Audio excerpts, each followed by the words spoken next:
नमस्कार, आदाब, सलाम। आप देख रहे हैं वॉइस ऑफ इंडिया। मैं आपका हसीब अहमद। समस्तीपुर का ये टाउन हॉल है। यहाँ एक कार्यक्रम चल रहा है, सेमिनार, मुशायरा और ये सब हो रहा है फ़रोग़ उर्दू के लिए। साल में एक दफ़ा यहाँ प्रोग्राम होता है और यहाँ पे जो सभी ज़िले के उर्दू शिक्षक हैं उन्हें बुलाया जाता है और उनका कार्यशाला कराया जाता है, इनका इम्प्रूवमेंट कराया जाता है, साथ में मुशायरा भी होता है। तो ये बड़ी अच्छी बात है कि साल में एक दफ़ा कम से कम उर्दू जैसी प्यारी ज़बान के लिए यहाँ लोग आते हैं, एकजुट होते हैं और इसको कैसे फ़रोग़ दिया जाए इस पे मंथन करते हैं। क्या नाम है सर? मेरा नाम अशरफ अली फ़ातमी है। अशरफ अली फ़ातमी है, बहुत प्यारा नाम है। टीचर हैं, शिक्षक हैं? जी, मैं टीचर हूँ। उर्दू के टीचर हूँ। सर यहाँ क्यों आए हैं? सर यहाँ उर्दू का मुशायरा है और उस मुशायरा में भाग लेने के लिए आया हूँ। मुशायरा में भाग लेने के लिए आए हैं, बहुत अच्छी बात है। और कार्यशाला भी है शायद, आपको जी पता है? कार्यशाला भी है फ़रोग़ उर्दू के लिए, उर्दू को फ़रोग़ देने के लिए, उर्दू की तरक्की के लिए एक कार्यशाला है। ये सरकारी कार्यक्रम है, आप उर्दू के टीचर हैं, तो आपसे एक चीज़ मैं जानना चाहता हूँ, बज़ाते खुद उर्दू को फ़रोग़ देने के लिए आप क्या करते हैं? जबकि उर्दू से आपको तनख्वाहें मिलती हैं, इसी उर्दू से आप आपका जो कैरियर है वो एक मकाम पे पहुंचा है, आप बज़ाते खुद क्या करते हैं? सबसे बड़ी बात है कि उर्दू हमारी कौमी हम लोग के सेकंड द्वितीय राजभाषा है और उसके फ़रोग़ के लिए मैं इतना कहना चाहता हूँ, सभी लोगों से अपील करना चाहता हूँ, कम से कम एक उर्दू अखबार अपने घर में डेली पढ़ें सारे। उर्दू से मोहब्बत है जो खींच लाती है यहाँ। उर्दू से मोहब्बत है इसलिए खींच लाती है। तो बताइए, बज़ाते खुद क्या करते हैं उर्दू के लिए, उर्दू के फ़रोग़ के लिए आप क्या करते हैं बज़ाते खुद? जो मतलब हमारे पास जो उर्दू की तालीम है जी, उसको बच्चों तक पहुँचाते हैं जी। और जो हमारे मैट्रिक इंटर के भी जो स्टूडेंट्स हैं जो उर्दू में कमज़ोर होते हैं, हम उनको फ्री में अपने घर पे उर्दू का ग्रामर, उर्दू किताब से भी उनको तालीम। यहाँ पे ख़वातीन उर्दू टीचर्स भी आई हुई हैं और इन्हें देख के यहाँ पे अच्छा लगता है कि ये लोग भी कंधा से कंधा, शाना बशाना उर्दू के फ़रोग़ के लिए मेहनत करती हैं, यहाँ पे आती हैं। आप कुछ बताएंगे आज क्यों आए हैं आप यहाँ? यहाँ के लिए हम लोग को इन्फॉर्मेशन मिला था कि यहाँ हम लोग को आना है, यहाँ पे उर्दू को फ़रोग़ दिया जाएगा। उर्दू भाषा जो हमारा दब रहा है उसको बच्चे को कैसे पढ़ा लिखा करके इसको आगे बढ़ाना है, इसके लिए मैं यहाँ आई हूँ कि इसमें जहाँ जो मेरे अंदर कमी है उसको कैसे दूर किया जाए। बहुत सारे लोगों की मीटिंग है यहाँ पे, सबके अंदर कुछ ना कुछ ये है जिससे लोग सीखते हैं कि भाई कहाँ हमें कमी है। उस छोटे छोटे बच्चे जो हमारे स्कूल में हैं उसको हम कितना और सिखाएं, क्या सिखाएं, कैसे सिखाएं जिससे वो इस भाषा को सीखे, समझे और आगे बढ़े।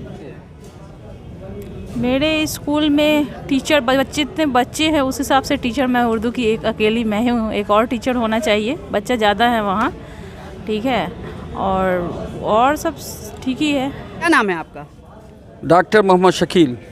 क्यों आए यहाँ? यहाँ सेमिनार में हिस्सा लेने के लिए। इससे क्या होगा? उर्दू को फ़रोग़ देने के लिए सेमिनार का आयोजन किया गया है, उसमें जानकारी हासिल करेंगे कि उर्दू को किस तरह से फ़रोग़ दिया जाएगा। साल में एक दिन इस तरह का कार्यक्रम होता है, तो इससे क्या लगता है आपको उर्दू फ़रोग़ पालेगी? नहीं, ऐसा नहीं हो पाएगा, लेकिन जहाँ बेसिक चीज़ है कि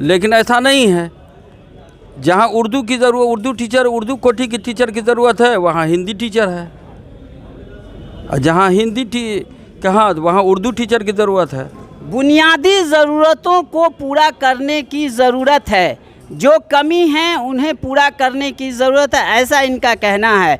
उर्दू को अगर फ़रोग़ देना है तो उर्दू के साथ भी और भाषा के साथ जैसा व्यवहार किया जाता है, जैसा सलूक किया जाता है, ऐसा सलूक, ऐसा व्यवहार और ऐसी व्यवस्था करनी होगी, तभी उर्दू फ़रोग़ को पाएगा।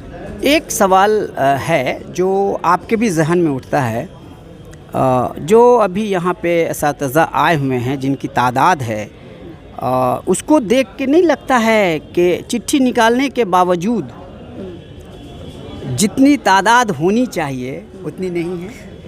थोड़ा सा हटा के देखिए, इसकी ये ऐसा नहीं है, अभी आप इंतज़ार कीजिए, अभी लोग आएंगे। असल ये हुआ है कि चिट्ठी में बहुत क्लियर था के 9:30 बजे से 1 बजे तक वर्कशॉप होगा और 1 बजे से मुशायरे का इंतज़ाम होगा। तो जिन्होंने ये सोचा होगा कि मुझे 1 बजे जाना चाहिए, वो 1 बजे तक पहुंच जाएंगे, और जो इस बात को नहीं समझ पाए, इस बारीकी को नहीं समझ पाए हैं, वो अभी मौजूद आपको नज़र आ रहे हैं। आप 1 बजे तक इंतज़ार कीजिए, इंशाअल्लाह आपको इस हॉल में तिल रखने की जगह नहीं मिलेगी अलग। भारत के मशहूर शायर नौशाद औरंगाबादी साहब हैं। ये हमारी खुशकिस्मती है कि आज हमारे बीच में हैं। आपका वॉइस ऑफ इंडिया में स्वागत है।